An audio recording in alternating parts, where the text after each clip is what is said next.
ప్రజల కోసమే నాయకులు అనే విధంగా ఈ కోవూరు నియోజకవర్గంలో మనం పరిపాలన చేస్తాము. దానికి చంద్రబాబు నాయుడు గారు మనకి అన్ని విధాల సపోర్ట్ ఉంటారు.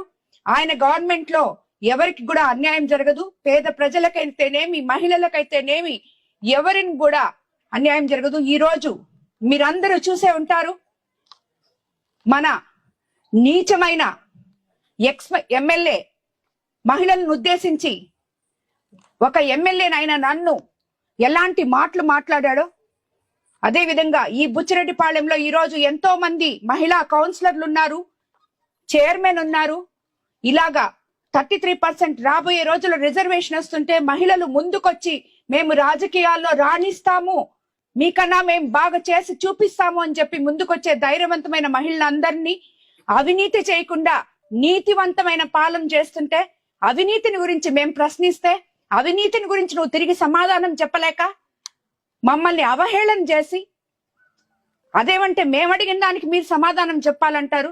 వాళ్ళు అడిగిన మాటలు ఏ ఒక్క నాయకుడు గాని, ఏ ఒక్క రాజకీయ నాయకుడు గాని వైఎస్ఆర్సీపీలో అమ్మ, ఆడబిడ్డ, కూతురు, చెల్లి ఉన్న వాళ్ళు ఆ మాటలు తీసుకుపోయి వాళ్ళ ఇంట్లో వాళ్ళకి వినిపించి వీళ్ళని క్షేమంగా వదిలితే ఆ రోజు నేను ఇది తప్పు కాదు అని వాళ్ళు మాట్లాడిన దానికి నేను సమాధానం ఇవ్వాలంట. వాళ్ళు మాట్లాడిన చెత్తకి నేను సమాధానం ఇవ్వాలంట.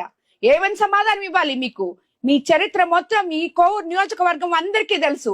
నేను అంటే వాళ్ళు మొత్తం వచ్చి చెప్తారు. ఈరోజు వాళ్ళ నోళ్లతో వాళ్లే అన్ని అరాచకాలు చేపించుకొని కడుపు మండిన నా కోవూరు నియోజకవర్గ బిడ్డలు ఎవరో తన తల్లిని అవమానించారు అనే కోపంతో ఏదో కొంత వేస్తే మిగతా అంతా మొత్తం పగలగొట్టుకొని ఈ రోజు షామ్యానాలు వేసుకొని ఎగ్జిబిషన్ చేసి మీరందరూ వచ్చి దీన్ని చూసుకోండి, ఇక్కడ ఉండి పెట్టాను, చందాలేయండి అని చెప్పి మాట్లాడే మీరు, మీకు సపోర్ట్ చేసే వైసీపీ నాయకులు, నేను ఈ రోజు జగన్మోహన్ రెడ్డి గారిని కూడా అడుగుతున్నాను, సార్ మీరు ఎందుకు మీ వాళ్ళని ఇలా ఎంకరేజ్ చేస్తున్నారు? ఏం తప్పు చేశామని మహిళలకి ఇంత అన్యాయం ఎందుకు? మీరు మీ ఇంట్లో వాళ్ళని అంటే మీరు ఊరుకుంటారా? ఒక్కసారి మీరు ఈ మాట్లాడే వాళ్ళకి ఒక్కరికొక్కరికి ఫోన్ చేసి ఏం చేస్తున్నారా మీరు, మీ మాటలు వెనక్కి తీసుకోండి, ఒక మహిళని, కుటుంబ స్త్రీని ఎందుకు ఇలా మాట్లాడుతున్నారు అని ఒక్క మాట అడగలేకపోయారు. ఈ రోజు రాష్ట్రమంతా, దేశమంతా నా వైపు ఉంది, నాతో ఉంది. అందుకు కారణం తెలుగుదేశం పార్టీ నాయకత్వం, ఎంతో పటిష్టమైన నాయకత్వం, ఉమ్మడి ప్రభుత్వం.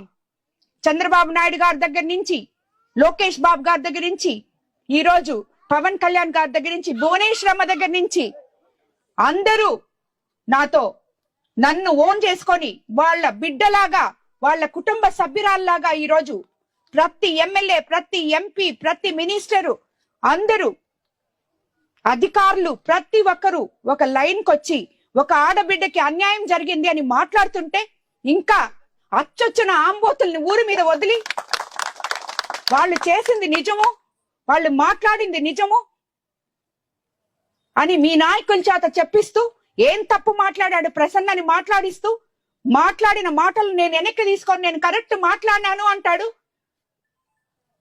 మనుషులు మాట్లాడే మాటలకైతే నేను బాధపడతా, పశువులు మాట్లాడే మాటలకి నేను ఏ రోజు భయపడను.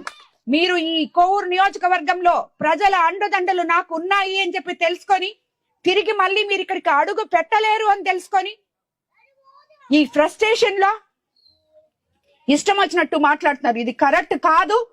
ఏ మహిళా నాయకురాలు తిరిగి ఈ రోజు సభ్య సమాజం తలదించుకునేటట్టు మీరు మాట్లాడిన మాటలకి ఎవ్వరు కూడా దీన్ని హర్షించరు.